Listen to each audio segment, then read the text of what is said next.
What did you want to be when you grew up? You know that question that everyone would ask you when you were about 7, 8, or 9 years old? What do you want to be when you grow up? And some of you may have answered, like I did, I wanted to be a cowboy, or a doctor, or a fireman, or a policeman, or a teacher. Regardless of what it was, chances are someone steered you away from that.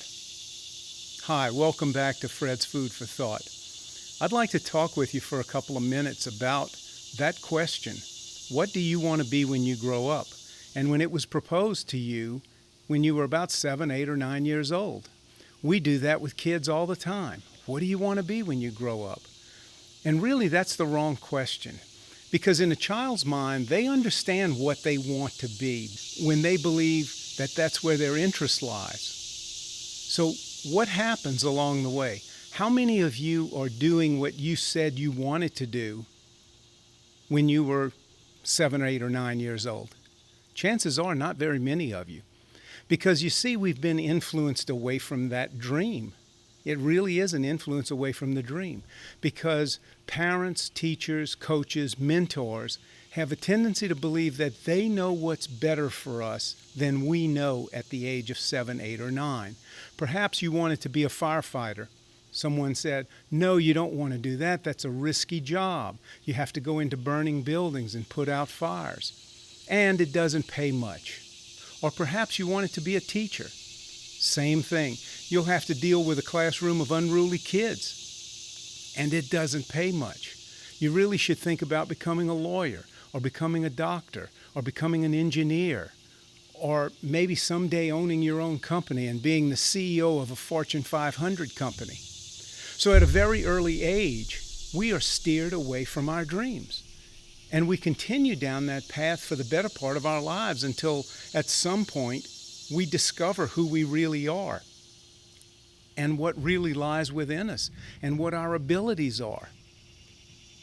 I would suggest that when you talk to your child or your grandchild or a young person and ask them, what do you want to be when you grow up?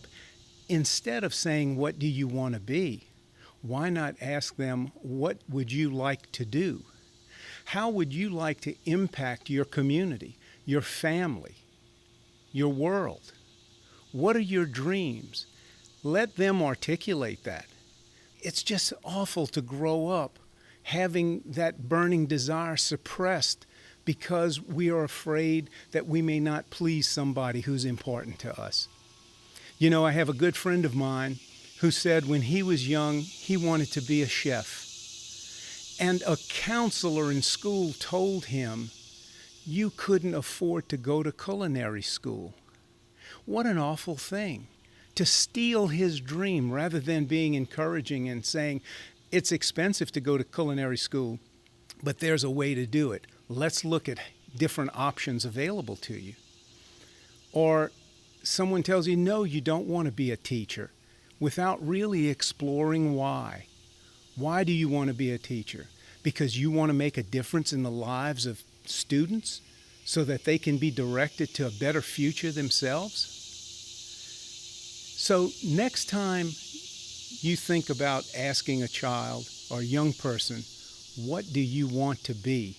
Instead of asking them, what do you want to be? Ask them, what difference do you want to make in this world? And how do you intend to do it? Until next time, I'm Fred Reggie. Thanks for watching.